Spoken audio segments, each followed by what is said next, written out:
Donc voilà, bonjour à tous et à toutes. Merci pour votre présence, pour ceux qui sont là, c'est très bien. Donc aujourd'hui j'ai le plaisir de recevoir Stéphanie Krayencourt, donc actrice belge et élevée aussi dans une famille ouverte à la spiritualité. Donc vous êtes auteur du livre Le Papillon d'or. Donc je ne sais pas s'il y en a qui l'ont déjà lu dans la salle. Donc c'est chez Animail. Donc Le Papillon d'or est votre premier livre. C'est une enquête qui vous a mené au décès de votre frère Maxime, qui a mis fin à ses jours par un suicide. Expliquez-nous qui a fait démarrer cette enquête. Alors, ce qui est assez marrant, c'est que j'étais thanatophobe, c'est-à-dire très effrayée par la mort depuis très petite. Donc j'étais toquée. J'avais mis en place tout un système de toc pour conjurer la mort et surtout qu'elle ne vienne pas atteindre ma famille, m'atteindre moi. Et j'étais déjà petite effrayée à l'idée de perdre mon frère. C'est quelque chose qui me hantait tellement que j'allais même pas à l'école parfois. Je pouvais ne pas aller à l'école parce que j'avais trop peur de la mort et que ça me tombe dessus. Et je ne sais pas si vous connaissez le système des tocs, mais les tocs, ça allait toucher quelque chose, compter, beaucoup de compter, allumer la lumière, descendre les escaliers. Enfin bref, c'était vraiment ma vie n'était faite que de ça tard, jusqu'au décès de mon frère. Et arrive ce que j'ai toujours redouté, mon frère décide de mettre fin à ses jours. Alors j'étais étonnée, évidemment très surprise, mais pas tant, dans le sens où c'était quelqu'un qui avait une vie assez particulière, on le découvre dans le livre, et il m'a laissé tout un héritage. En fait, ce qui s'est passé, c'est qu'au moment où il s'est donné la mort, moi j'étais en tournage dans le sud de la France, je répétais avec un comédien. Prenez place, on vient juste de commencer. Je répétais avec un comédien et en un coup j'ai eu le souffle coupé, j'avais plus respiré, j'ai été prise d'une angoisse vraiment viscérale, quelque chose dans les tripes, et je me suis dit mais qu'est-ce qui m'arrive? Le soir, finalement le cours de la soirée reprend, le soir je me mets dans la chambre d'hôtel, j'avais une journée de tournage en main donc il fallait que j'aille dormir tôt, j'allume la lumière, je fais putain mais il y a quelqu'un dans ma chambre, c'est pas possible, je n'en peux plus, je suis effrayée, il se passe quoi? Quelque chose de bizarre, mais je suis toujours pas au courant que mon frère est décédé à ce moment-là. Et finalement c'est le lendemain matin que je m'appelle pour m'annoncer la nouvelle. Je ne vous cache pas que c'est un cri que je ne pourrais plus jamais refaire, c'est vraiment un cri de terreur et tout. Et là tout de suite je dis mais qu'est-ce que tu as fait? Donc j'avais déjà ce pressentiment que c'était peut-être pas une mort naturelle, quoi. Oui. Ou accidentelle, ou voilà. Et donc très vite, c'est là où est partie l'enquête, c'est que je sens qu'il est juste à côté de moi. Mais vraiment. Et je me dis, mais je suis folle. Tu fais un déni, c'est trop gros, tu viens d'apprendre le choc, ça va tomber, c'est un truc, un mécanisme humain qui se met en place. J'étais quand même très surprise de savoir qu'au même moment où il a mis fin à ses jours, moi, j'ai pu sentir à des dizaines et des dizaines de kilomètres de là son départ. Ça, c'était quand même quelque chose qui m'a beaucoup perturbée. Comment j'ai pu sentir ça sans avoir aucune nouvelle de lui depuis quelques jours? Comment j'ai pu deviner, que mon corps a pu deviner et sentir physiquement le départ. Ça, c'est très troublant. Ça a été ma première question. Et puis la deuxième, est-ce que je suis en train de devenir folle, sachant que je sens mon frère vivant juste à côté de moi? Et je dis bien le mot vivant. Je le sentais juste à côté de moi. Et a commencé là une espèce de communication avec lui. Mais toujours, je me suis dit, Steph, est-ce que c'est pas ton cerveau Oui, parce que le cerveau, vous en parlez aussi dans le livre, il prend beaucoup de place, le cerveau. Il prend beaucoup de place. Et donc, oui, justement, le cerveau, c'était vraiment un grand ennemi dans ce genre de cas. Oui. Mais donc, ça, c'est le point de départ de ma quête. C'est que je me suis dit, ou t'es folle, et voilà, et tu vas vivre les étapes du deuil normal, et tu pars un peu, voilà. Ou bien, finalement, ce qui t'arrive n'est pas si... c'est réel. Oui. C'est réel. C'est pas anodin. C'est pas anodin. Il est là, il est vivant. C'est peut-être que tu n'as pas tort. Il faut que tu partes enquêter. Et c'était très important pour moi de rencontrer des gens très rationnels Oui. Donc j'ai rencontré des pionniers dans leur domaine, des scientifiques, des physiciens, des médecins, des chercheurs. C'est vraiment des gens qui ont des risques dans leurs débats, dans leurs discours. Ce sont des vrais pionniers. Et j'ai été les rencontrer chaque fois chez eux. Ça a pris plusieurs mois, années. J'ai lu leurs livres. Ça a été vraiment des années et des mois de recherche pour essayer de comprendre les phénomènes extraordinaires qui m'arrivaient et d'appliquer la science à ça. Spiritualité et science, j'ai voulu mettre les deux ensemble. C'est pas un livre de développement personnel. Non, parce que vous allez vraiment à la recherche des gens très ancrés, avec des gros CV, donc les spécialistes de la mort, donc ce ne sont pas, je vais dire, une voyante, un médium. Non. Il y a un médium. Il y a un médium. Oui, mais sinon ce sont quand même des gens qui ont des CV, ce sont des médecins, ce sont... voilà, je ne vais pas encore les nommer, on va peut-être y arriver après. Mais ce sont vraiment des grands scientifiques spécialisés dans la mort entre autres, et chacun dans leur domaine, parce que la vie après la vie. Voilà. Et ce sont des gens qui sont difficiles à atteindre et comme vous l'avez dit au début pour vous présenter, ma mère et mon beau-père sont eux-mêmes pionniers en Belgique puisqu'ils ont lancé il y a 35 ans un centre qui s'appelle Tetra. Et donc nous à la maison, on avait déjà petit des chamans qui venaient manger à l'âge de 15 ans. On était habitués, si vous voulez, à avoir des philosophes, des auteurs à la maison, puisqu'après la conférence, ils venaient dormir chez nous.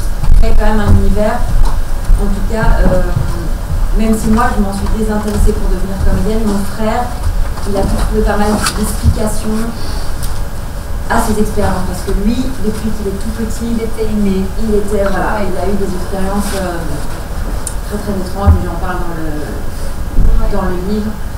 Voilà, c'était pas... Il avait ce rapport à l'invisible que beaucoup de gens ont, qui n'est pas encore malheureusement beaucoup reconnu en Occident.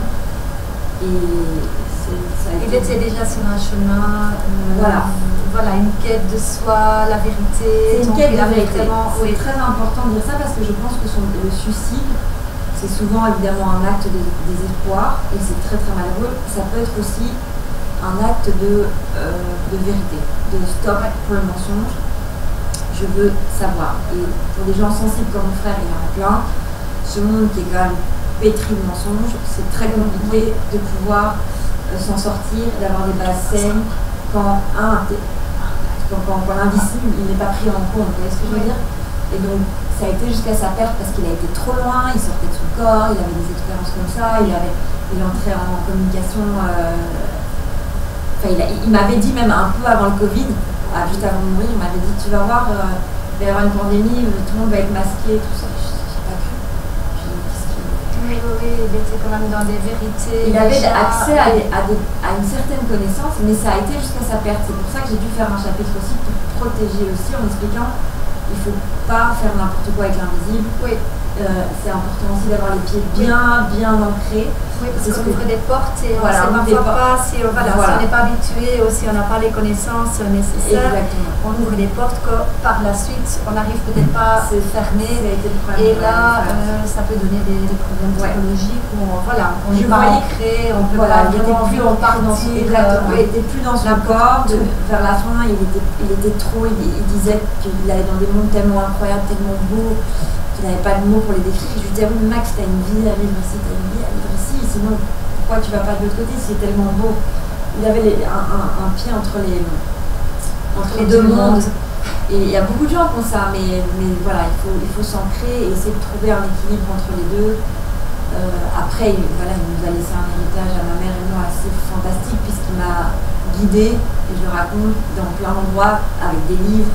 Ça a été fou, il a fait bouger un objet de la bibliothèque devant moi. Enfin, il m'est arrivé des expériences de dingue. Pour quelqu'un de rationnel comme moi, ça a été au début compliqué. Et c'est ça que j'explique au début du livre, c'est que le cerveau, il faut savoir. Donc j'ai rencontré un professeur, qui s'appelle le professeur Olivier Cyr, et qui explique que le cerveau, c'est un terrible filtre dans le sens où il ne se calque que sur des choses qu'il connaît. Oui. Je ne sais pas si vous imaginez, il ne se calque que sur des choses comme ça. C'est-à-dire tout ce que le cerveau ne connaît pas ou qui est phénomène extraordinaire, il ne l'accepte pas. Donc vous imaginez à quel point le doute vient tout le temps, tout saboter. Et d'ailleurs, j'aurais été incapable d'écrire ce livre aujourd'hui si ma mère n'avait pas noté toutes les expériences qui me sont arrivées, parce que le doute vient tout le temps s'immiscer pour te faire perdre confiance dans ce qui t'arrive. Le cerveau est là pour nous tromper en fait. Oui. Hein, et une fois qu'on a eu une expérience, il est là pour la survie, donc il a agi d'une certaine façon. Donc la prochaine fois, le cerveau, quand il arrive quelque chose un petit peu similaire, il va d'abord retourner de ce qui nous a sauvé la première fois, avant de trouver quelque chose d'autre. Donc on est programmé finalement par notre cerveau. Je trouve ça effrayant. Moi, quand Olivier m'a dit ça, ça a été une révélation en mode que mon cerveau est évidemment plus qu'utile, mais peut être un ennemi. Et ce qui était intéressant aussi de savoir, c'est que l'expérience quand... Donc, je communiquais tellement avec mon frère qu'à un moment donné, je dis, ok, si t'es vraiment là, fais bouger un putain d'objet de la bibliothèque, qu'est-ce que ça peut te faire? Tu peux le faire, tu peux le faire. Et puis tu m'expliques toutes tes capacités, dans ton nouvel état et toute cette joie d'être dans ce nouvel état. Alors bouge un putain d'objet de la bibliothèque. Et je perds des patience et je dis, je ne bougerai pas d'ici tant que tu fais pas bouger un putain d'objet. Et c'était vraiment et je me regardais en même temps en disant, j'ai de la peine pour moi parce qu'évidemment qu'il n'y aura pas d'objet qui va bouger. Donc, dans cet état de colère, de tristesse et en même temps d'excitation, en espérant toujours plus. Et je tourne le dos, évidemment impatiente comme je suis, après 5 minutes je lâche, je tourne le dos et en tournant le dos j'entends bah, et je me retourne et il y a une boîte qui tombe de la bibliothèque. Et là c'est pour expliquer à quel point c'est intéressant comment le cerveau fonctionne. Donc la boîte est tombée, ma demande s'est réalisée. Oui. Mon frère m'envoie un signe clair et là tout de suite fenêtre. Est-ce qu'elles sont ouvertes ou fermées? Ça peut être un problème. Tout de suite, pourquoi? J'étais de dos. Donc ça veut dire que le cerveau vient tout saboter. Et j'étais là, non, Steph, les fenêtres sont fermées, ça a été ta demande. Alors pourquoi il a attendu que tu sois de dos? Peut-être qu'il te connaît mieux que toi-même. Et en fait, il sait que tu n'aurais pas bien vécu le fait de voir cette boîte tomber. Parce que c'est ça qu'on oublie tout le temps. Et beaucoup de gens viennent me voir depuis la sortie du livre en disant j'aimerais bien communiquer avec telle ou telle personne. Oui. Beaucoup de gens communiquent, mais ils ne le disent pas trop, et beaucoup de gens aimeraient bien. Mais il y a deux barrages. Un, c'est la peur, c'est qu'en fait on a très peur de recevoir des phénomènes de genre. Oui, ça fait peur, ça fait peur. Donc on sort de ses habitudes et voilà, aussi dans les films, hein, on fait peur aux gens aussi. Donc il y a tout ce côté-là aussi, mais qui est effrayant. Donc ça bloque, les phénomènes de peur bloquent. Et puis chaque âme est différente, chaque évolution est la même, est différente. Je veux dire, aucune mort ne se ressemble. Moi j'aimerais bien rentrer en communication avec mon père qui est décédé 1 an après, ça n'a pas été le cas. Donc ça veut dire qu'il faut aussi respecter l'évolution de l'âme et sa propre évolution aussi. C'est pour ça que ça c'était important aussi à signaler, mais bon, vous avez posé qu'une question et je parlais bien. C'est pas grave, mais c'est le but. Donc je sais pas si... non, c'est important de comprendre comment fonctionne le cerveau.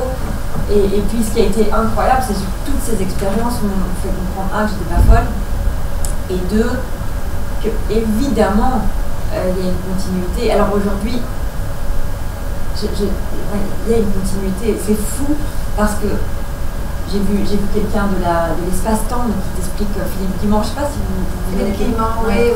Vous allez en parler lui. Non, j'avais juste cité que voilà, il y avait beaucoup de scientifiques et notamment Philippe Guimand. Je pense que lui il travaille tout ce qui est la physique quantique. Lui c'est plus l'espace-temps. Je ne sais pas si vous avez vu le film Interstellar. Oui, bien sûr. Voilà, c'est un peu le genre de scientifique qui a travaillé. Ses amis ont travaillé sur ce projet Interstellar. Donc, le film Interstellar a été fait par exemple avec des scientifiques, il faut le savoir. Il est très très intéressant ce film.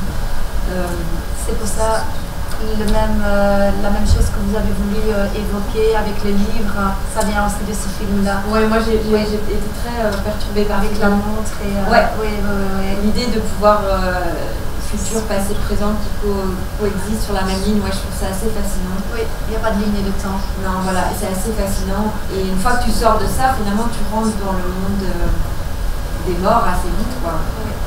Tu rentres dans le monde des morts assez vite. Mais bon, je vais peut-être pas griller les questions si vous en aviez. Non, ça va, moi j'écoute. Donc moi voilà, ce que j'ai surtout trouvé impressionnant, c'est qu'il y a quand même une rencontre avec une 50aine de spécialistes. Donc je me suis dit, oh là là, parfois pour une dédicace, on doit vraiment ramer pour en avoir un. Je me dis, Stéphanie, elle les a tous récoltés. En tout cas, vous les avez tous rencontrés, que ce soit en vrai ou parfois par distance. ce que je trouvais vraiment chouette dans les livres aussi, c'est qu'on parle beaucoup de rituels. Oui. Donc des rituels que nous, dans le monde, dans notre monde à nous, on ne célèbre pas vraiment les morts en fait. Non, donc il y a beaucoup plus de civilisation où on met la mort, on fait la veillée, on met vraiment le mort dans un cadre spécial, un petit peu comme une naissance à l'envers. Et c'est ça en fait, c'est tout ce qui meurt quelque part naît ailleurs. Et en fait, cette phrase, elle m'a beaucoup aidée. C'est tout simple, hein, mais tout ce qui meurt quelque part naît ailleurs. Et quand on est, on est accueilli aussi. Quand on est accueilli. Quand on meurt, on est accueilli.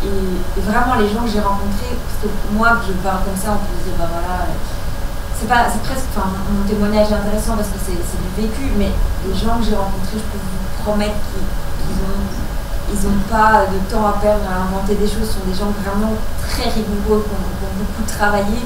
Mais même Einstein, on prend toujours cet exemple-là. Oui, mais il était aussi aidé par des forces venues d'ailleurs, donc il était accompagné. On va plutôt dire accompagné. Mozart et tout ça aussi, il disait que c'était les anges qui lui dictaient la musique.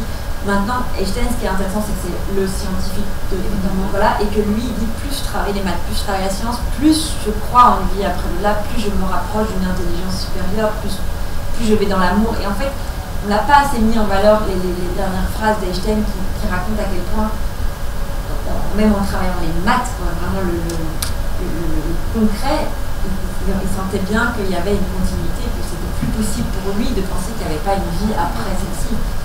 Et donc voilà, ce sont des gens qui méritent aussi d'être mis en lumière par rapport à ça. Ouais. J'ai beaucoup de citations, évidemment. Oui, j'en ai gardé un aussi pour la fin, parce qu'il y en a un que j'aimais vraiment bien. Et pour la fin, d'accord. Oh, je peux le dire maintenant aussi. Je l'ai noté pour ne pas le dire à l'envers. Attendez. Oui, c'était la citation de Pierre Jonas. On dit Jonas. Pierre Jonas. Donc, non, je vais le trouver après. Non, c'est pas ça. C'est de Pierre Teilhard de Chardon. Ah oui, nous sommes des êtres. Oui, voilà. Il dit nous ne sommes pas des humains vivant une expérience spirituelle, mais des êtres spirituels vivant une expérience humaine. Et ça, j'ai trouvé beau. Donc, je l'avais gardé pour la fin. Ouais, mais maintenant, c'est vrai qu'on parle beaucoup d'Égypte aussi. D'ailleurs, avec Thierry Hansen, qui est belge. Je pense qu'on peut mettre les Belges un petit peu en avant et parler de ça. Parce que lui, il dit que la mort est clairement considérée comme un passage d'une dimension à une autre, d'un visible à l'invisible, et un voyage que l'âme poursuit de l'autre côté. Donc, pour les Égyptiens, il n'y a pas de mort, il n'y a pas de fin après la mort. Donc, c'est vrai, ça a été un débat avec la maison d'édition parce que c'est vrai que j'ai beaucoup de chapitres dans le livre. Je parle de philosophie, je parle de l'Égypte et ils m'ont dit ouais non tu vas sucrer. J'ai dit je ne peux pas parler de la mort sans parler de l'Égypte. On a tellement à apprendre de l'Égypte par rapport à l'enseignement justement de la mort, de l'au-delà. Et Thierry Janssen est fasciné par l'Égypte. Qui est un médecin aussi. Il faut savoir qu'il est médecin, qui est fasciné par l'Égypte parce qu'il n'y a pas une personne que j'ai rencontrée qui avait peur de la mort. Hein. Je peux vous dire qu'ils sont tous tout à fait à l'aise avec le sujet. Et évidemment, les Égyptiens, ça fait partie, c'est pour ça qu'il y a beaucoup d'objets autour des momies, tout ça. Ils ont des rituels fantastiques pour accompagner en fait le mort dans sa vie d'après. Moi, j'aime beaucoup, j'en ai parlé de l'idée de la plume. Vous voyez, quand j'en parle dans le livre, où en fait, à la fin de sa vie, on pose le cœur sur une balance et en face on met une plume. Et il faudrait que le cœur soit aussi léger que la plume pour que la vie en fait finalement soit réussie et ait une bonne vie. Donc avoir le cœur léger viendrait peut-être de là. Et pas que. Mais donc l'Égypte c'est vraiment ça a été un des premiers livres dans lesquels j'ai plongé, ça a été autour de l'Égypte.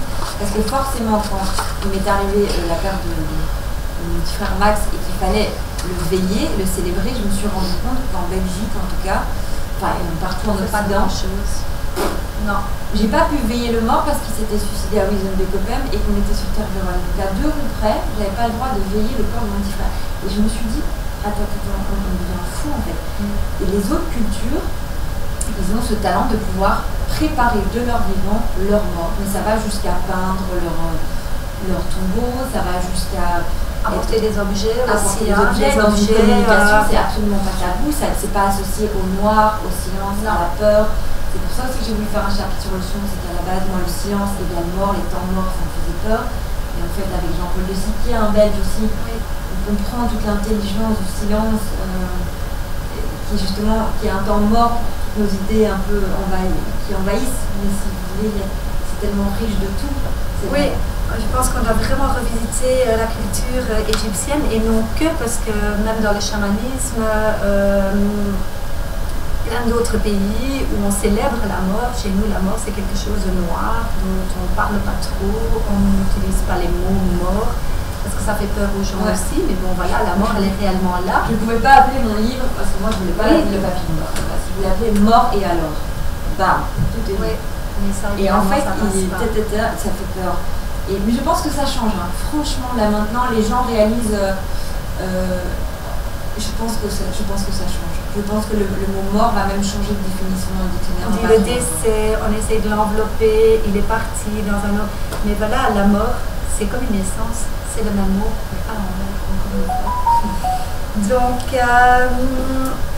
en parlant du passage d'un monde à l'autre, les signes de Maxime donc, se faisaient de plus en plus fréquents et de façon tellement étonnante. Donc vous en avez raconté un, le reste c'est dans le livre, mais il y en a quand même pas mal. Donc je suis certaine que d'autres personnes, même dans la salle, on a tous déjà demandé quelque chose à nos défunts, à nos guides. On le fait de plus en plus dans le monde spirituel ou ésotérique. Donc la loi de l'attraction, on a tous quelque chose à demander qui vient d'ailleurs. Mais quand vous avez compris que c'était possible de communiquer avec Maxime, vous avez aussi eu la chance, parce que c'est quelqu'un que j'aime bien, j'aimerais bien le rencontrer un jour, c'est Dr Jean-Jacques Charbonnier, qui est anesthésiste à Toulouse, donc je pense qu'il pratique toujours. Il s'est fait quand même virer en tant que médecin parce qu'il a osé, en fait il s'est rendu compte qu'il avait anesthésié je ne sais pas combien de centaines de milliers de personnes et beaucoup de témoignages se rassemblaient, c'est-à-dire que énormément de témoignages, une personne qui était censée être off, cerveau éteint, qui se réveillait en disant ça va vous d'écouter les Beatles pendant mon opération, et il a dit comment ça se fait que vous savez que j'écoutais les Beatles, j'étais là, je vous ai vu, j'ai entendu, et en fait petit à petit il a noté tous les témoignages et il a voulu en parler et il a eu de gros problèmes quand même avec l'ordre de la médecine. Il a perdu sa licence. Il a perdu sa licence, c'est quand même grave parce que lui prétend. Voilà, il a voulu mettre en lumière tous ces témoignages. Il le fait aujourd'hui. Je ne sais pas s'il est encore médecin. Je ne sais pas. Je pense pas parce qu'il a même dû passer un test psychologique pour voir si il avait encore tout là où il fallait. Toutes les frites dans le bon sachet. Donc, mais effectivement, il a pu récolter pas mal de témoignages parce qu'il y avait aussi des morts imminents. Et le sien, en fait, il a été guéri à Lourdes miraculeusement, petit. Et donc ça a été aussi le début de sa quête. Et alors ce qui est génial, lui, j'aimerais bien demander ça aussi peut-être à ma grand-mère qui a quand même 106 ans dans quelques jours. Je vais lui demander un petit signe au moment où elle partira de l'autre côté. Il a demandé à son père, il a dit, ils ont une horloge, il m'avait raconté, ils ont une horloge dans le salon, et pour laquelle ils étaient vraiment très voilà, ils aimaient beaucoup cette horloge. Il a dit, le jour où tu pars de l'autre côté, tu fais quelque chose par rapport à l'horloge. Au moment où son père est mort, l'horloge s'est arrêtée. Voilà. Et donc je trouve ça assez. Je trouve ça, voilà. J'ai dit à père à respecter le. C'est parce que c'est ce qui s'est passé avec une arrière-grand-mère à moi. Ah, c'est vrai? Elle est décédée. Ma grand-mère, elle s'est levée la nuit. Elle a entendu sa maman crier. Donc son prénom, ma grand-mère s'appelait Maria. Donc elle s'est levée par un cauchemar. Elle est descendue, elle a dit je vais boire un petit verre d'eau, donc c'est pas grave, je vais me recoucher. Et au moment qu'elle veut se recoucher, elle reçoit un coup de fil de l'hôpital en disant que voilà, sa maman était décédée. Et quand elle est arrivée à l'hôpital, ils ont dit qu'elle avait crié le prénom Maria. Donc ma grand-mère l'a réellement senti. Wow. Et l'horloge Wow. aussi de la maison s'arrêtait chaque fois à 3 heures. Donc elle a fait plein de choses, elle a fait réparer par un horloger, c'est ça qu'on dit, qui fonctionnait super bien chez lui, et au moment qu'on le remettait à l'endroit à la maison, il s'arrêtait toujours à 3 heures. Donc voilà.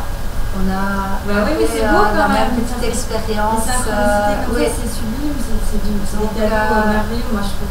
Oui. C'est très très beau. Donc je me suis reconnue, allez, plutôt ma grand-mère, parce que bon, l'histoire, on l'a raconté plusieurs fois, donc moi j'ai pas été témoin, j'étais pas encore née, mais en tout cas...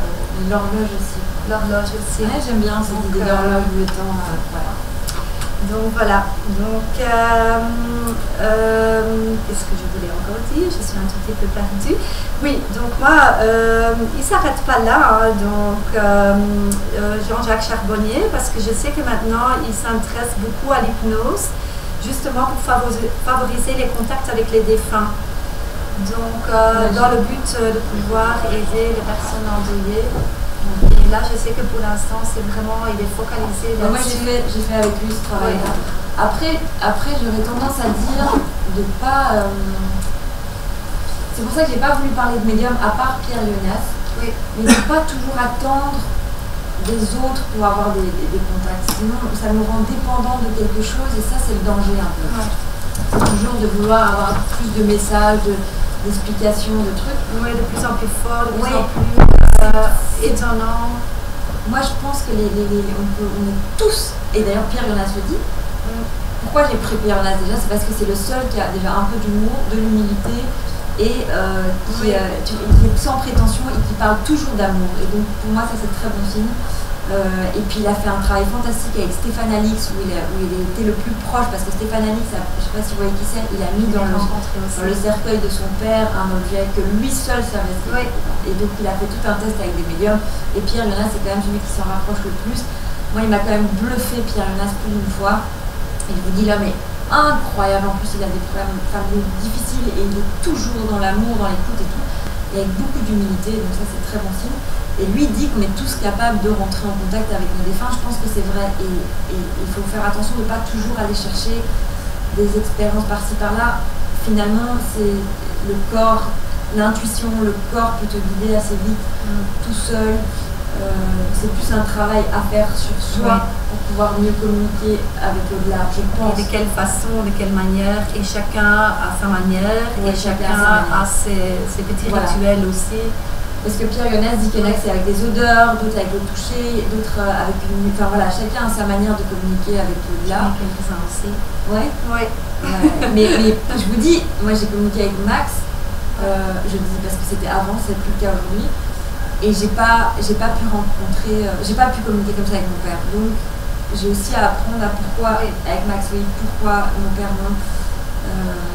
Peut-être plus tard, mais donc il y a des choses qui nous échappent aussi, et tout ça reste un grand mystère. Mais en tout cas, ça m'a, pour une thanatophobe comme j'étais, j'ai plus du tout peur de la mort. Je pense que c'est on rentre à la maison, vraiment. J'ai pas envie, parce que j'ai une petite fille, j'ai envie que j'aime la vie, mais ce livre est plus un hymne à la vie qu'autre chose. Donc maintenant, ça procure plus la joie de savoir qu'il est quand même encore quelque part. Oui, mais il y a une Catherine Henry-Plessier, qui est une scientifique aussi bien reconnue. Elle te dira, j'ai pas tout gardé dans le livre parce que je voulais pas perdre le lecteur, mais elle te racontera que tu continues d'évoluer, que tu peux aller à l'université après, qu'en fait le monde d'en haut et le monde d'en bas sont pas si différents, que tu continues à évoluer, que les personnes qui ont été malades, il y a même un endroit de soins après la mort. Après la mort, donc elle va loin. J'ai pas tout gardé dans le livre. Il y a un livre aussi, La vie après la vie. Oui, qui parle de ça, qui s'en rapproche. Mais donc, on continue vraiment à évoluer après. Et elle est fascinante. Elle te parle des 75 corps de lumière que tu peux avoir. Elle va très très loin. Et c'est une scientifique pure et dure qui a travaillé longtemps. Pareil avec Jeanne Ayache, qui a travaillé le microcosme et le macrocosme, et qui dit à quel point toutes les étoiles du ciel sont dans le corps humain et toutes les cellules sont dans l'univers. Et c'est très très beau en fait, parce que tout se relie, tout se rejoint, mais chaque fois avec une approche différente. Et ça a été un cadeau quelque part que mon frère m'a fait, de pouvoir rencontrer toutes ces personnes complètement C'est libéré. vrai qu'on a souvent tendance à aller chercher ailleurs, donc on cherche ailleurs, mais finalement je pense qu'on a vraiment tout en nous. Connais-toi toi-même et tu connaîtras l'univers et les lieux. Ouais. Je pense que ça c'est un... Mais c'est dur, hein, ça demande ah oui, parce que c'est pas toujours de courage et de beau, et on va non plus toujours dans la lumière, on va quand même traverser nos parts d'ombre aussi. Nos peurs, moi, je crois que c'est nos peurs. Le gros secret de peur, c'est les peurs. Oui. Vraiment, les peurs deviennent nos meilleurs amis, je pense. Nos peurs peuvent devenir nos meilleurs amis. D'ailleurs, c'est ça qui m'a dit juste avant que mon frère meure, j'allais voir un psychologue toutes les semaines par rapport à ma peur de mourir. Quoi. Juste avant juste avant encore, et il me disait Stéphanie, mais je pense que la mort c'est votre meilleur ami. Et ça m'avait rendu dingue. Je vous dis que je suis effrayée par la mort, mais pas que c'est ma meilleure amie, je suis effrayée par la mort. En même temps, j'ai pas oublié ce qu'il a dit. Et finalement, je me retrouve à travailler la mort depuis 2018, depuis que mon frère est mort, et à continuer à travailler là-dedans. Et ça me fait sourire, parce que souvent c'est le cas. Je prends un exemple de mon mec par exemple, il ne voyait rien jusqu'à ses 3 ans. Et aujourd'hui c'est un analyste, ça veut dire qu'il n'y a plus rien qui lui échappe. Et je trouve ça chouette comment dans la vie, tes handicaps, tes échecs, tes peurs, c'est en fait c'est presque ta destinée. On a tout. On peut penser à Batman aussi. Ouais. Il avait peur des chauves-souris, il est quand même devenu l'homme Batman chauve-souris. Non mais c'est vrai, c'est un exemple con, mais je l'aime bien cet exemple parce que c'est faire de ses peurs ses plus grandes forces. C'est un peu dans la résilience. Ouais, mais aussi, mais pas que. Donc on doit vraiment. Oui, je ne sais pas comment expliquer. On a plein de possibilités qu'on n'a peut-être pas encore découvertes aujourd'hui, et que avec l'âge ou peut-être avec la spiritualité ou peut-être avec la sagesse, je ne sais pas. Les expériences aussi, les bons, les mauvais. Parfois on dit aussi no rain, no flowers. Donc parfois on doit aussi un petit peu toucher le fond pour pouvoir remonter. Elle dit ça, Janaya, j'aimais bien cette phrase, elle dit n'ayez pas peur du chaos parce que tout peut renaître du chaos.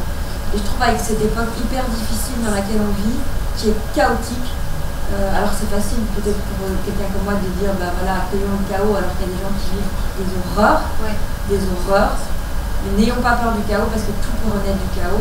Et je pense que c'est une phrase très intelligente et voilà, très porteuse parce que le chaos interne, tout peut renaître du chaos. Donc il faut l'accueillir, accueillir le chaos intérieur, accueillir le chaos extérieur et pouvoir vivre par la suite. Voilà, et pouvoir avoir la plus grande lucidité, la plus grande justesse. Mais ce qui m'a beaucoup aidé aussi, et ce que je conseille de travailler, c'est l'intuition. Il y a une école, il y a une femme que j'ai pas pu mettre dedans qui a lancé une école d'intuition, c'est la seule en Europe, à Paris. Une école de l'intuition. Moi je vous dis, dans quelques années il y en aura partout des écoles de l'intuition. C'est un vrai outil. Si le GPS te dit de prendre à droite mais ton intuition te dit de prendre à gauche, tu prends à gauche. L'intuition c'est ta boussole, c'est ton guide, et c'est aussi une manière de pouvoir communiquer avec nos morts.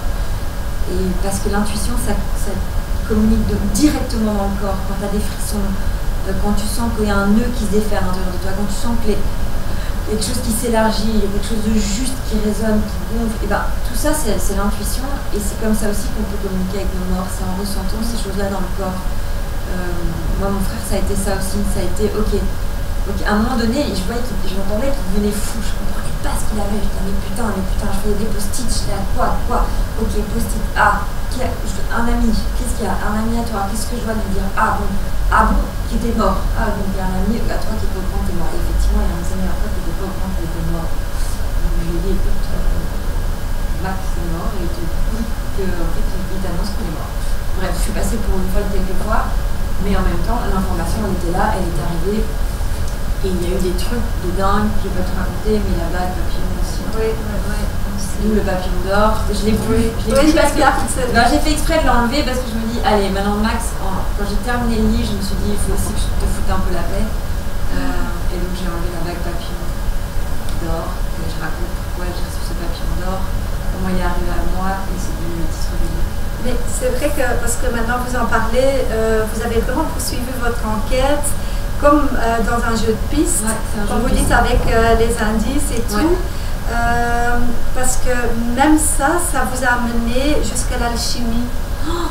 l'alchimie, ça, voilà, et là, c'est le hasard, encore une fois, qui vous fait rencontrer Patrick Brunstelas, qui est quand même le maître de l'alchimie. Et moi, je l'ai rencontré il y a 2 mois lors d'une conférence. C'était un petit peu bizarre parce qu'on était déjà annoncé en étant partenaire de la librairie avant d'être au courant. Donc, oui, donc je demande à Alice, à mon mari, je dis bon, est-ce que vous êtes au courant de cette conférence? Parce qu'apparemment on est partenaire. Il dit ah non, je pense que c'était toi. J'ai dit ben non, je ne suis pas au courant. Donc finalement, je me dis c'est un beau rendez-vous, c'est un cadeau, c'est que je dois, je dois aller là. Et alors je l'ai rencontré, donc la salle était remplie. Et lui parle, évidemment, j'avais pas encore vraiment compris ce que c'était de changer le plomb en or. J'ai un petit peu mieux compris maintenant, mais vous pouvez de lire le livre Un alchimiste raconte. Je ne l'ai pas encore lu, mais il a 2 chouettes livres. Oui. Un alchimiste raconte, c'est une vraie claque parce qu'il parle de l'œuvre. Qu'est-ce que c'est que l'alchimie? En fait, on est tous des alchimistes. Oui. Et transformer l'or en plomb, c'est un truc qui semble un peu trop abstrait comme ça, mais c'est vraiment changer le lourd en quelque chose de léger et passer de l'œuvre au noir à l'œuvre au blanc en passant par l'œuvre rouge. Ouais, non, c'est fantastique. Je vous conseille de lire ça. Et il parle évidemment de tout le langage d'oiseau. En langage d'oiseau, il est super fort. Parfois, on se dit comment il fait pour tout retenir comme ça, mais il a un langage qui s'appelle le langage des oiseaux. Qui voilà, l'alchimiste et par exemple précieux, près des cieux. Vous voyez, il trouve toujours la perce-voile, celui qui perce le voile. Il va chercher chaque fois derrière l'université, la cité de l'univers. Donc il a plein de mots comme ça. C'est l'alchimie, c'est pas Patrick. C'est Patrick qui explique l'alchimie. C'est mieux comme ça. Et il parle d'ailleurs aussi des contes. Des contes, des cathédrales. À Bruxelles, vous savez que c'est là le départ des alchimistes, c'est sur la place. La place de Bruxelles est la place la plus alchimiste qui soit.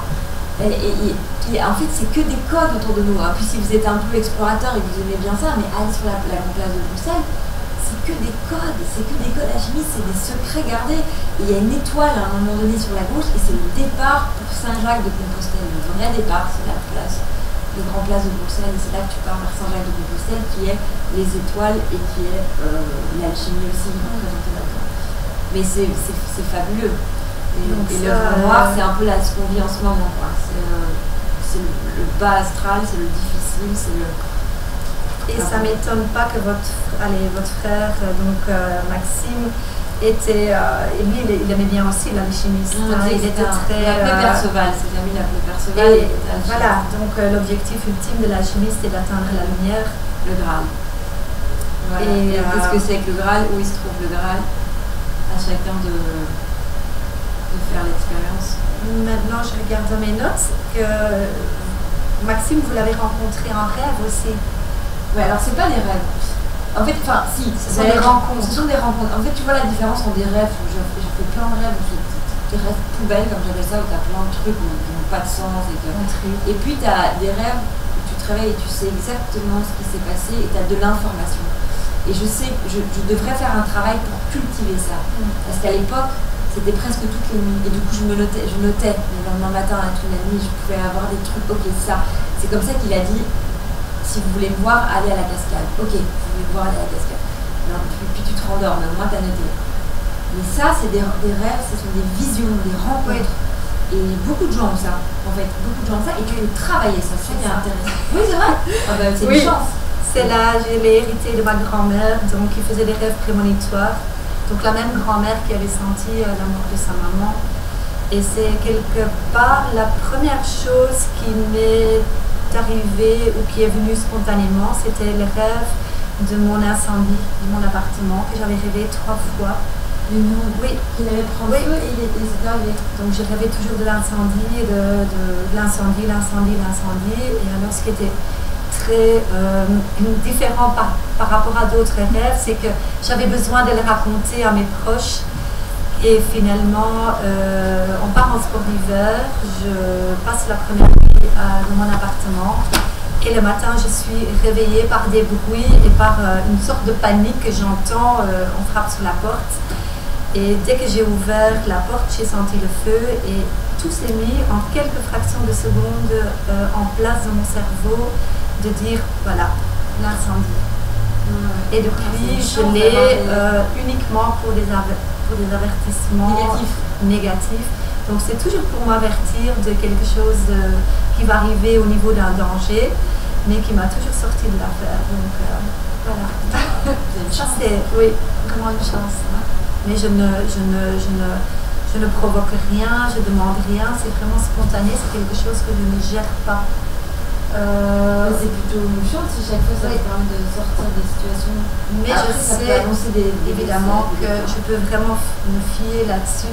C'est comme tout à l'heure, on a parlé aussi des frissons spirituels.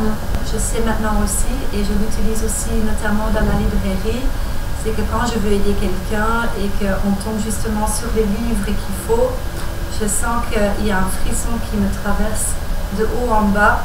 Et là, je me dis, ok, c'est encore une confirmation de mes ressentis, donc on est juste. Voilà. Le mot juste, c'est un mot qui est très important pour moi. Et là, je sens que c'est juste. Et je me dis, ok, la personne va partir avec les livres. C'est quelque part un petit lien qui a été tissé, même en tant que libraire.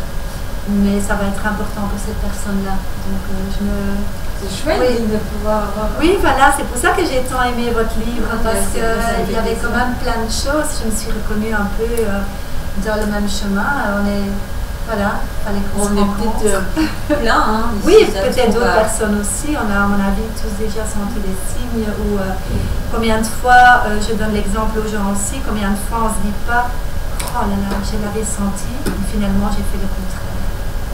Donc ça, c'est encore une fois le cerveau qui trompe notre intuition. Et on doit effectivement plus aller vers l'intuition. Ouais, moi je pense que les écoles d'intuition, ça va être de lâcher un peu le cerveau qui prend déjà assez de place. Ça c'est sûr. Parce que le cerveau il est là pour nous tromper et pour nous remettre plus dur, les pensées sur notre chemin. Les pensées qui envahissent la tête, c'est hyper dur. Ça demande un travail quotidien, je pense, de pouvoir se débarrasser de ces pensées. Je ne sais pas si vous avez des questions. Oui, voilà, parce qu'on a parlé beaucoup, mais il y a peut-être des questions. Ça m'intéressait beaucoup parce que petit parlait des rêves et tout, mais c'est vrai j'ai un peu ce genre de choses. En fait, je rêve tout le temps, tous les jours, enfin beaucoup. Et c'est vrai que des fois il y a des messages, enfin pas des messages qui passent, mais ça avertit sur certaines choses. Un peu prémonitoire aussi parfois, mais normalement avec ça aussi. Donc, oui. Je sais pas, il y a comme une espèce de continuité. Mais c'est une chance, hein, c'est génial. Et t'as un carnet Je le fais pas assez souvent, mais je l'ai fait à un moment donné et voilà, des fois il faut que je recommence parce qu'il y a des fois des choses qui sont tellement... dans lequel tu peux aller chercher l'info dans les rêves d'avant. Mais ça permet de faire un travail sur soi aussi, hein, je le sais bien, mais je sais que ça m'aiderait voilà, pour plein de choses, mais au fond c'est pas trop non plus quoi faire toutes ces informations. Ouais, j'imagine. C'est troublant, mais c'est vrai qu'à un moment donné on se dit bon, il y a des choses quand même, c'est vrai. Le cerveau qui fonctionne tout le temps en fait. Ouais, je comprends. Ouais. C'est fou et c'est vrai que les rêves, on ne les comprend pas toujours. Parfois, on reçoit un message et moi, après ça, il y a quelques temps, je recevais toujours le bleu, tout va bien aussi. Ben, je ne sais pas, je me suis mis en vert aujourd'hui, mais je n'ai toujours pas compris le message que je reçois. Le bleu, tout va bien aussi. Je ne reste pas bloquée dessus parce que sinon, c'est encore le cerveau qui est là. Peut-être qu'un jour, je saurai pourquoi le bleu se mélange. Que j'aime bien le vert, mais c'est marrant, je vous envie quelque part, je trouve ça génial d'avoir ça, des choses aussi précises. Oui. Et les rencontres, on peut effectivement les faire en rêve aussi. Ouais, moi je pense que c'est un très bon moyen pour les morts de communiquer avec nous. Ouais. Et alors ce qui est génial j'avais juste une expérience assez marrante, c'est que j'avais décidé de congeler mes œufs à l'époque, je raconte. Bref, donc j'avais... Non, mais parce qu'on n'en parle pas trop, c'est un autre sujet, mais bon, pour les femmes, c'est compliqué quand tu vieillis. Et donc, il fallait faire une opération, tout ça endormi. Et j'étais en Angleterre et je voulais absolument aller à Florence. J'explique encore pourquoi Florence c'est un lieu important. Mon frère a vécu là-bas et évidemment, entre Léonard de Vinci et toutes les choses qui le passionnaient, il fallait que j'aille à Florence pour son anniversaire. Et je suis endormie la veille. Voilà, et il fallait que je parte à Florence. Et c'était pendant le match, je sais pas si vous vous souvenez, le foot, alors que je m'en fous du foot. C'était l'Angleterre face à l'Italie, il y a 3-4 ans. Alors c'était la finale, c'était les deux. Et à mon réveil, alors que rien à foutre du foot, à mon réveil, l'infirmière vient me voir et je dis, c'était à Londres, Italy will win on Sunday. Ça a été ma première phrase. Et là, je me souviens. L'anglaise qui est déjà là, 1, pourquoi elle me parle de foot, 2, pourquoi elle dit que l'Italie va gagner, alors qu'elle est à Londres et que je viens de la réveiller. Et donc, j'avais cette information, c'était dimanche la finale, c'était vendredi que je me suis réveillée, je partais à Florence, et je me suis réveillée en me disant, Italie gagne, et c'est l'Italie qui a gagné, pourtant c'est l'Angleterre qui a gagné. Et j'étais là, ok, donc ça veut dire que tu as une information du futur quand tu es dans ce genre d'état ou de rêve, ou endormi là, chimiquement. Mais j'ai quand même eu cette information de l'Italie. Et je savais que l'Italie allait gagner puisque j'avais eu l'information 2 jours avant. Donc ça veut dire que ça permet des voyages astro assez fous. Le rêve, justement, il y en a qui partent en transe, il y en a qui partent en vision, il y en a qui partent... Enfin, moi j'ai eu besoin d'un petit coup de... Il y a des reconnaissances de lieux aussi, hein, des gens qui disent mais moi je suis déjà venue ici. Ça arrive souvent, je sais pas si vous avez déjà arrivé. Ça arrive, des gens qui savent exactement où c'est fou. Je l'ai eu en étant petite. Aussi. Oui, voilà, à mon avis, je dois être une farfelue aussi. Je suis contente que j'en trouve d'autres. Mais non, mais beaucoup d'enfants. Oui, en Espagne. Et alors, je me souvenais d'un endroit et ma mère, elle a dit à mon père, allez, rentre dans le chemin. On va voir de toute façon. Et j'avais dit qu'effectivement, il jouait aux boules juste devant et qu'il y avait une petite fontaine avec plein de fleurs et un supermarché qui s'appelait Supermercado. Et quand on est arrivé dans le petit chemin, on est arrivé devant le Supermercado avec la fontaine, je la vois toujours, avec les gens sur le petit banc et le jeu de boules. Pourtant, le jeu de boules n'est pas vraiment joué en Espagne, mais là, on jouait au jeu de boules. Et là, mes parents, ils ont dit, ah ouais, c'est génial. Elle n'est pas comme tout le monde. Ah, c'est génial. Ah, moi, je trouve ça génial. Oui, mais je l'ai eu qu'une fois, une seule fois. Oh, c'est déjà pas mal. Mais moi, je raconte celui à Pompéi, non, dans le livre. Je l'ai enlevé. Celui qui est un banquier tout plus rationnel, il n'y a pas, il va à Pompéi, il dit, ok, j'ai habité là, j'étais là, il y avait ça à l'étage, il y avait ça là, il y avait là. Sa femme me dit, il est fou, il a Pompéi. Ils ont tout été vérifié, c'était exact, ils se souvenaient exactement de où ils vivaient, de ce qu'ils faisaient. Je trouve ça dingue, moi ça je trouve ça fascinant. Mais les enfants souvent se souviennent. Et après ils perdent parce que, encore une fois... Mais souvent tu entends un enfant, il dit ah j'ai déjà été là. Et puis tu dis bah non je t'ai jamais emmené, non c'était pas avec toi, c'était pas... Avec une autre maman, avec ma maman d'avant. Je trouve ça arrive plein de fois. Mais donc ça c'est aussi une chance hein. C'était où en Espagne? Ça doit être du côté... je suis allée du côté de Malaga et je suis allée du côté est-arctique. Ça doit être dans le nord, je pense, parce que mon père était plongeur et voilà, ça devait être quelque part dans le nord de l'Espagne.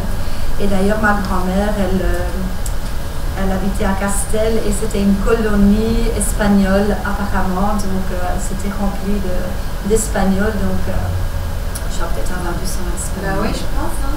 Ça se voit. Donc,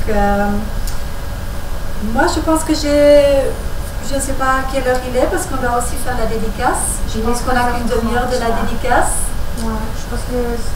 Oui, on est dans le temps. Parce que c'est vrai que le temps manque pour évoquer tous les pionniers de ces investigations. On a parlé de Philippe Guillemont. Olivier Chambon, c'est aussi quelqu'un, donc Catherine Henry Plessier, que j'aime bien aussi, qui est médecin et qui explore aussi les différents plans de conscience, c'est ça. L'anthropologue et philosophe Pierre-Yves Albrecht. C'est un grand ami de la famille. Il parle des initiations aussi, c'est important. Toutes ces initiations pour les gens déprimés en dépression, c'est complètement normal. Mais ça, j'en parle aussi dans le livre, ça n'a peut-être pas de rapport comme ça avec la mort, bien que avoir envie de se suicider, c'est normal. Le faire, ça ne l'est plus. Je sais que c'est dur ce que je dis, mais c'est parce que on voit plein de gens qui sont en dépression et c'est absolument pas reconnu. L'idée que la dépression, en fait, ils en ont fait un espèce de business marketing, mais comment vous expliquer? En fait, un jeune, il a besoin de passer par des initiations. Et avant, c'était le cas. Maintenant, il n'y a plus d'initiation. Quand tu passes d'un jeune garçon à un adolescent, c'est une initiation normalement. Ça doit être célébré. C'est important. Comme une femme, pour la règles, elle doit être célébrée. Tout ça est parti avec le temps. Dans les chamanismes, on fait encore ça. Il y a encore par chance. Mais qu'est-ce que c'est un jeûne? En fait, on est tout le temps en quête d'initiation parce qu'on les a plus. Et pourtant, elles sont primordiales et très saines pour pouvoir marquer les étapes d'une vie. Et sinon, tu tombes en dépression. Oui, là, ils appellent ça encore la quête de vision, la quête de l'ours. Voilà. Donc, souvent, on est mis parfois 2 jours, 3 jours vraiment à l'écart de tout, sans rien. Donc, on a juste de l'eau et on doit quelque part se retrouver soit face à soi-même. Et je ne l'ai pas fait, j'ai fait justement accompagner. Mais apparemment, on doit se trouver seul aussi. Ma mère, elle est pour maintenant avoir dans le d'autres désert ressentis. en ce moment. Un joignard dans le désert en train de vivre une initiation. Mais Elle est partie.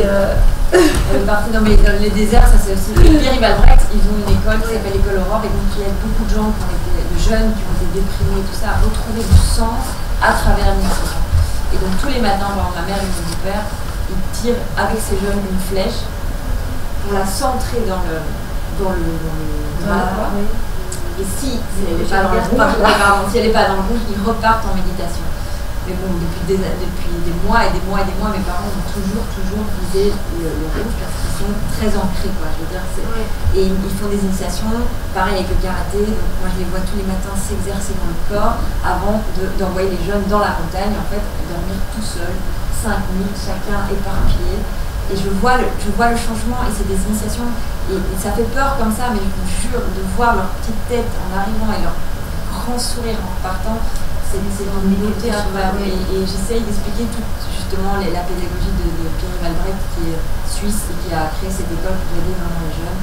Et c'est assez fantastique tout ce travail autour de l'initiation et je parle de comment il s'appelle, Denis Marquet qui est un philosophe aussi qui parle de ça, c'est très très intéressant, désadhérer au monde, pouvoir vraiment recommencer avec l'information juste et la parole bien aussi. C'est centrer les gens en fait. C'est centrer dans tous les. Voilà, c'est les recentrer pour justement partir avec une colonne vertébrale bien droite, bien décidée. Donc, pour les jeunes, c'est important parce qu'il y en a quand même beaucoup qui vont mal. Moi, ça me touche toujours. Et c'est parce qu'ils ne sont pas reconnus dans cette manière de désadhérer le monde qui est juste, de justement remettre l'initiation en place. Ouais. Alors je vais juste encore vite parler, donc la grande spécialiste de l'Égypte, Florence Quentin, donc elle aussi, Christophe Fauré. Ouais, et puis c'est sûr que j'ai pas rencontré, mais très c'était par ah oui. Non, lui je l'ai pas du tout rencontré, cette sœur. Et puis Didier Van Kouwelaert qui écrit la préface, oui, et Jean-Yves Leloup. Qui a connu Maxime aussi. Qui a connu Maxime et qui a, en fait a mis fin à ses jours, Jean-Yves Leloup, qui est devenu un sage aujourd'hui. Vraiment, si je devais donner le visage de Jésus à quelqu'un, je donnerais Jean-Yves Leloup. C'est un homme sage et il raconte justement dans quel état il était à 19 ans, donc il a mis fin à ses jours, ça n'a pas fonctionné, mais il a connu cet état d'amour. C'est pour ça qu'il s'est devenu un homme religieux après, c'est qu'il est en perpétuelle quête de retrouver cet état finalement rempli, comme dit, de plénitude, d'amour. Mais il ne le dit pas comme un homme perché, c'est vraiment avec toute sa bonté.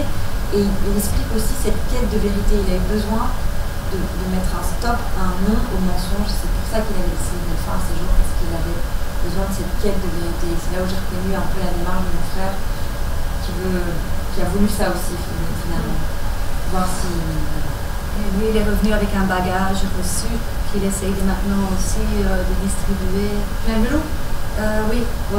Hein. Lui, il a senti justement, il est venu avec un bagage et je pense que son ultime but, c'est de pouvoir distribuer aux plus nombreux entre nous, faire les choses un peu différentes. C'est un homme incroyable qui a un monastère, si jamais vous passez par là en Bretagne. Il a vécu dans la rue, c'est un homme incroyable. Jean-Yves Leloup, il a fait je sais pas combien de livres, il est merveilleux. Donc voilà, il y en a beaucoup plus, donc je n'ai pas pu tous les citer, mais il va falloir conclure. Et comme vous avez écrit dans les livres, comme si maintenant que le livre est terminé, il fallait tourner la page, puis faire un deuxième au revoir. J'ai bien pleuré. Je me vois encore en train d'écrire, parce qu'il n'y a pas si longtemps. Et je pleurais, les larmes coulaient, je savais qu'il fallait que je laisse mon frère tranquille un peu. Et oui, c'est un deuxième au revoir parce que ça m'a. En fait, quand tu perds quelqu'un, évidemment, tu as un manque. Je ne vais pas faire comme s'il ne manquait pas, tu as envie qu'il ouvre la porte et qu'ils allaient faire une blague. Ainsi. Non, le manque, il sera toujours là, mais c'est vraiment qu'est-ce que tu en fais. Qu'est-ce que tu en fais de ce manque. Et moi, grâce à lui, grâce à cette communication, j'ai pu vraiment renaître, quoi. Renaître. C'est comme s'il m'avait enlevé des filtres et il était voilà, maintenant tu vas là, Steph, tu prends ce livre-là, tu vas là, allez, on va aller à Florence, on va aller à Rome, vas-y, va voir, voilà, mets tes pieds dans l'eau. Enfin, ça a été un jeu de pistes incroyable et donc évidemment, quand j'ai fermé le livre, la page, j'ai dit, bon, ouais, je vais arrêter un peu tout ces... parce que j'ai une fille maintenant et que j'ai plein de choses d'autres qui m'attendent, qui sont merveilleuses. Mais c'est vrai que à ce moment-là, j'étais toujours dans cette exaltation, cette joie, finalement, de savoir que la mort, la vie, c'était vraiment quelque chose qui allait les deux faces d'une même pièce, quoi. Et donc c'était très exaltant, donc c'était un vrai, c'est la deuxième fois, c'est sûr. J'ai bien pleuré en écrivant. Donc moi, évidemment, j'ai lu le livre, sinon je ne serais pas là pour faire l'interview. Moi, je l'ai trouvé émouvant. Donc on sort de ce livre ému, je l'ai écrit, joyeux, plus dense et plus riche. Puis voilà, Stéphanie rayonnante et solaire. Donc ça, je l'avais déjà lu par, je pense que c'est Jean-Yves Leloup ou Didier Van Cauwelaert, que voilà, vous étiez quelqu'un de très solaire. Et j'espère de tout mon cœur que vos témoignages bienveillants puissent guider de nombreux lecteurs, endeuillés ou pas, parce que c'est pas uniquement pour les personnes en deuil. Et si jamais le livre vous ne l'avez pas encore, je vous accueille à côté et je vous demande chaleureusement de le lire parce que voilà, il y a plein d'informations et Stéphanie, elle est là aussi pour la dédicace parce que j'ai lu toujours un livre dédicacé est encore beaucoup plus prend de la valeur. En tout cas, moi je vais faire dédicacer le mien aussi. Je le donne déjà. Merci pour vos mots, en tout cas, merci pour vos mots. Et merci à vous d'être venus. C'est trop sympa. Oui, merci au public d'être venu. On était en petit comité, mais souvent en petit comité, il y a plein de gens morts là. Non, c'est rien. Mais oui, et ils sont peut-être tous là. Donc je fais un petit coucou à tout le monde. Voilà.